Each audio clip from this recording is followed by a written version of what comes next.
Hello everyone and everyone who has come to today's podcast. Now let's start today's topic.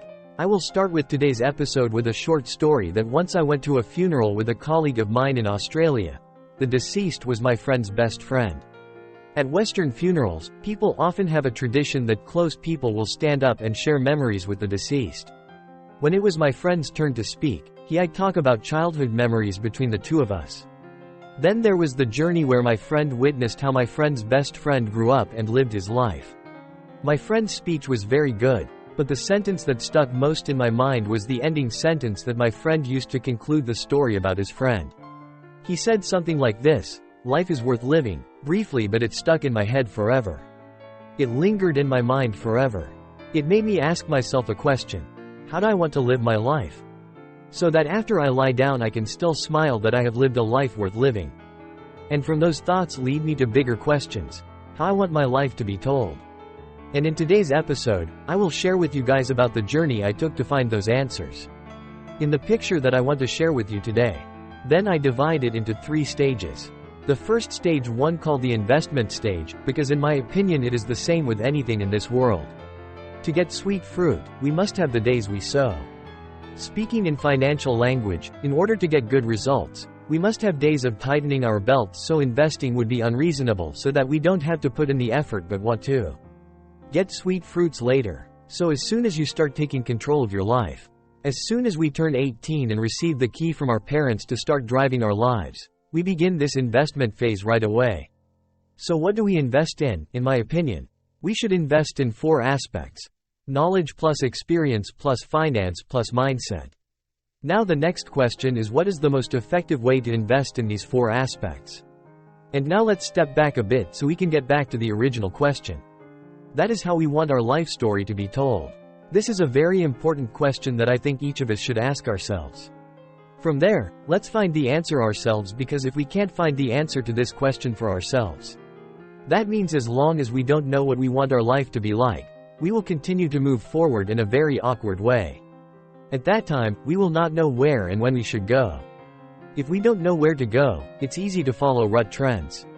Seeing others go, we go too, and when we follow the same path, that's when we begin to leave our lives to chance. If we are lucky, that mistake will lead us to a place that makes us happy, but unfortunately it will lead us to a place we do not want. By the time we realize it, we may have almost reached the end of this life. Therefore, in my opinion, one of the most important goals is to sketch out a rough picture of what we want to paint for our life. In other words, we want the life we will have is told after we lie down, and I think the way we answer these important things is that we have to have a lot of ingredients. The ingredients here are the things that make us happy. The more of these ingredients, the better. Why do I say that? Because you guys try to imagine. We ask a pianist what they want their life to look like. Surely their answer will revolve around activities related to piano and music. Likewise, if we ask that question to Professor Go Bao Chao, for example, well, I guess 90% of the answer would be to live my life studying math and things related to math. But if we ask that question to a young friend who just finished high school and doesn't know what they like or what they want, it will definitely be very difficult for them to answer that question and what they want. Picture of what my life is like. Therefore, this question is both a difficult question but also an easy question. It's difficult if we don't have the ingredients, if we don't know what we like and what we're passionate about. It's easy if we know clearly what we're passionate about. What will it bring joy and happiness to us? But passion is something like a mirage in the desert. Everyone knows they need it, everyone knows they want it, but it's not easy to have it. Sometimes people struggle their whole lives and still don't know what they're passionate about. The next question is, how do we find passion? In my opinion, the only way to find your passion is to experience it a lot. Because it will be very difficult for us to stand outside, look in and determine whether we like something or not, or whether we don't like something or not. The only way for us to know whether we like it or not is if we experience it long enough or deeply enough.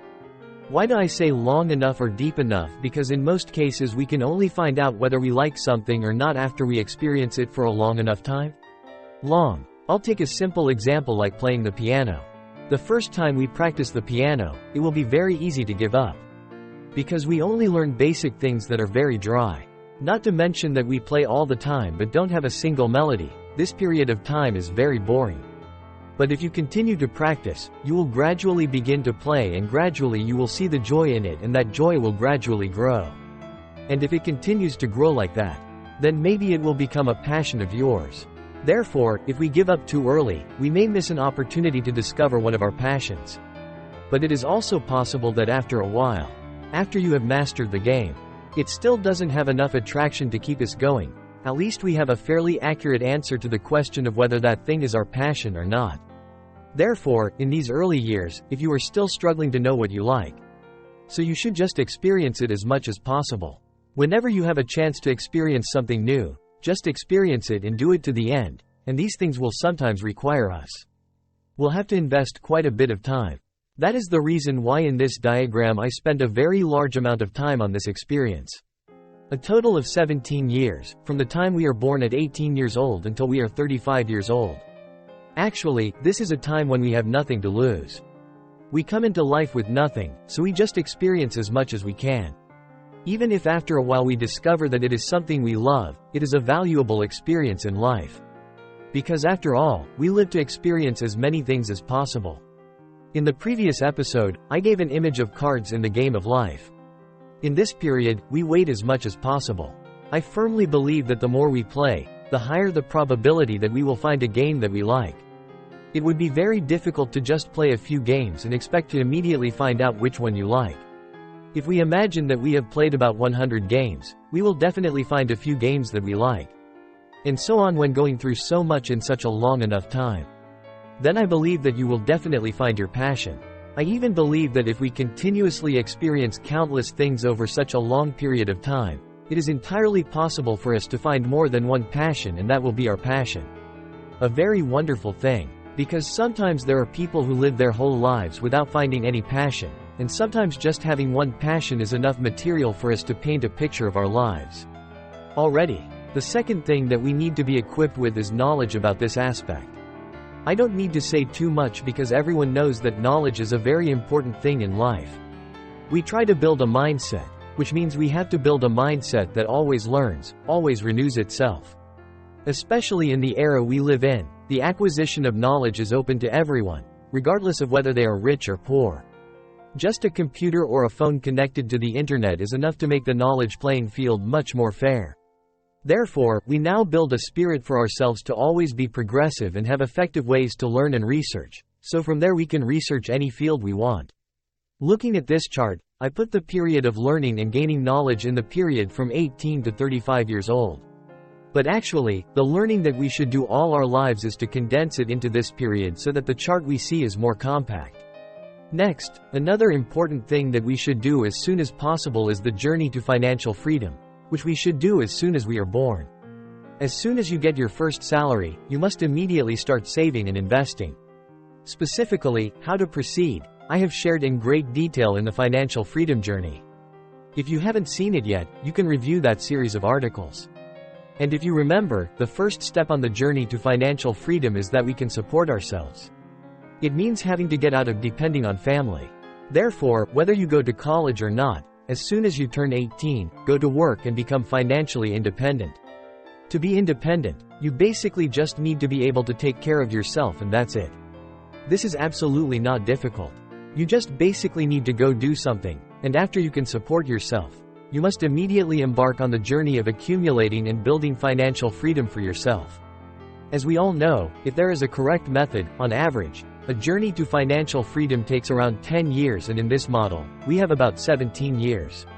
So I believe that if we have the right mindset combined with perseverance and the right methods, this 17-year period will definitely be enough for us to reach financial freedom. The reason why we should start our finances as soon as possible, and this journey starts with us working for ourselves. Working in addition to the work that helps us have finances to support ourselves, you will accumulate countless other valuable living capitals, and these living capitals are the foundations. The foundation to build solid mindsets for our future lives. I always believe that mindsets are very important things, so during this time we focus on these four aspects: experience, knowledge, financial achievements, and construction. Build mindsets. I call these four aspects living capital. As we continue to accumulate more and more living capital, we will accumulate and better understand who we are and what we want. Then from there we begin to imagine the picture we want for our life to look like. However, I also add that we should not expect that what we draw at this stage is a fixed picture. We should not consider that drawing board as the drawing board of the house. No matter how you draw it, it will be exactly the same when you build it later. If so, life would be very boring. Instead, we see it as a compass to point us in a certain direction on a certain journey. We can move horizontally or vertically depending on conditions and stages of life. But thanks to that compass, in general our journey still goes in a certain direction, which is the direction that brings us the most happiness. In this chart, I take the 35-year-old milestone as a suggestion, but it is not necessarily fixed at this time. Because each person has a different way to do this, it will be shorter or longer depending on each person's conditions. Now let's look back at the overview of the journey we have built over this 17-year period. The first is the countless experiences we accumulate over such a long period of time. Besides the extensive knowledge that we continuously learn and practice ourselves, we also build a series of solid mindsets for ourselves, such as a mindset about financial freedom, a mindset about financial freedom, and a mindset about financial freedom. Know enough. Mindset from material freedom. Create a mindset so that we continuously experience to receive new things. Then a mindset of perseverance and not giving up and getting things done. And many different mindsets through this process of learning and experiencing. Behind us is the solid shield of financial freedom. From now on our lives are no longer influenced by money. And the most important thing in front of us is the compass. The picture we have roughly sketched of what we want our life to look like. At this point, I clearly know what I want to do and what brings me the most happiness with such a foundation. From now on we can enjoy life as any life we want. Assuming we like to build a family, we can absolutely build a family. With a solid financial foundation, it will allow us to provide our family with a very decent life. Besides, the mindset we have built will be a very solid support for our family. In addition, with the extensive knowledge we have accumulated, we can communicate and raise children in the best way. With such a foundation, we can completely rest assured to enjoy family life. Enjoy life with the happiest levels with your small family. Assuming family life is not our choice, assuming we like doing business or working, we are completely free to do business and work as we please. At that time, we do business with the mindset that we still have safety nets behind us. With such a mindset, we can easily play the riskiest games without fear of anything. We will take more risks than those who are holding out the family's red book to risk 5 to 5 of losing. If we lose and the whole family goes out, I don't believe that the whole game is over. Those people are the ones with the most money. Their advantage will always be that they have to negotiate in a weak position.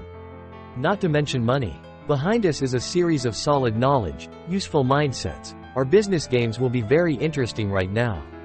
And the important thing is that throughout this journey, whether going up or down, we are always in a state of enjoyment. Not to mention that with the freedom we have built, we can play many games at the same time that we can play well and enjoy it. For example, we can play the business game and the family game at the same time, and certainly in terms of the financial foundation, knowledge and mindset that we have built, we have both of these games. Can play at its best. Even more we can play well. This is exactly the stage where we can enjoy the fruits of our years of investment and cultivation. Thanks to those years of investment, we can now be free to find happiness for ourselves.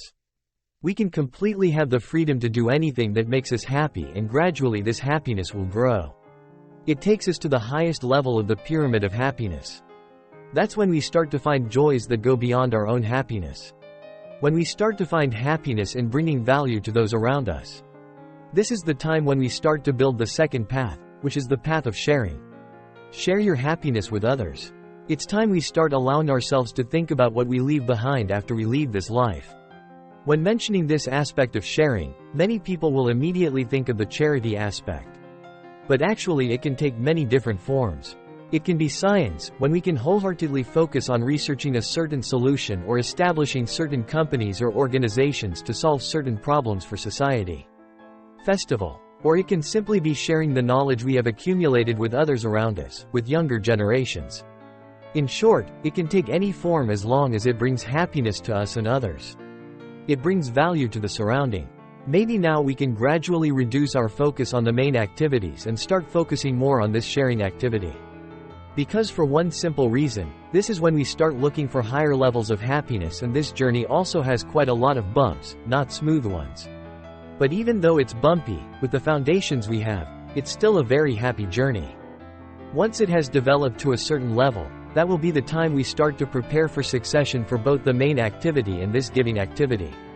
If that main activity is the family, then the inheritance will be passing on to our children and grandchildren the knowledge and experiences we have collected. You guys notice that I didn't talk about leaving money for my children and grandchildren. I have a mindset that we should not leave money to our children and grandchildren. Instead, we leave behind lessons, ways of thinking, and learning methods from which they can learn. Make your own path. If you have these things, your children and grandchildren will not be the same, and they can still have a successful and happy life.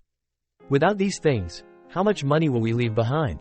Either way, it will only harm them, in case our main activity is a family. What if, in the second example, our main activity is not just a family but a business, for example? It is the time when we prepare and retrain the next generation of leaders to slowly pass it on to them.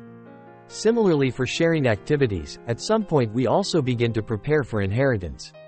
Because we want those activities to continue when we are gone, our main goal in this phase is to focus on building these transitions. After that period of time, it's time for me to gradually step back so I can observe and guide my successors. And slowly we can step back and see how things continue to work without us. Now is the time when we can assemble and summarize the lessons, the experiences we have had, because with a life like that, it will definitely be very good lessons. Precious for future generations. After we have done those things, we can continue to enjoy our remaining time so that we can gently pass the 70th milestone and enjoy our extra years and smile waiting for the day that we bid farewell to a life worth living. In any official document of our country, Vietnam, there is a very good thing that is independence, freedom, happiness, and what I share with you today also revolves around this. Around the saying, as soon as we enter life, we need to try to be independent as soon as possible. Starting from financial independence to be able to take care of ourselves, and then slowly we become independent in thinking. About knowledge, about mindset from which we build the foundations of freedom, financial freedom, freedom from material things, freedom in thinking, and freedom to live the life we want. Not being influenced by anything else. When we have freedom, it will have a solid foundation for us to find happiness for ourselves, and happiness will gradually lead us to happiness. But looking back, even in the early stages, it was the journey of self-improvement that I witnessed every day, what I was investing in, growing, gradually growing, bringing me to my goal. If we want, all of those things also bring a lot of happiness to us. As a result, we will have a life full of happiness, a life worth living not only for ourselves, yourself, but also worth living for those around you. There is a very good saying that I really like. Leave this world a better place than we found it. And I believe that is a destination that all of us want to aim for, just sometimes in life. It's so difficult that it drags us along with our daily worries, so it doesn't allow us to think about such far-fetched things. What I'm sharing in today's episode is a suggestion about another path in which we can leave the beaten path and follow our own path to live a more meaningful life. I share this path not for you to live exactly like others. The formula is like that so that you can use it to suggest, so that from there we can add or reduce it later to suit our own path. The ultimate goal is how we can have happy and fulfilling lives. I hope that through today's suggestions, you will have a clearer picture of a path that has a higher probability of leading to happiness. Before ending, for those who come to this podcast, if you find this content interesting and meaningful, you can share it with your friends, especially young people. I believe it will also help you. There are so many of you. Also, if you haven't subscribed to the channel yet, please subscribe and press the bell for me, so that when there is a new video, YouTube will send you a notification. Wishing you a happy working day.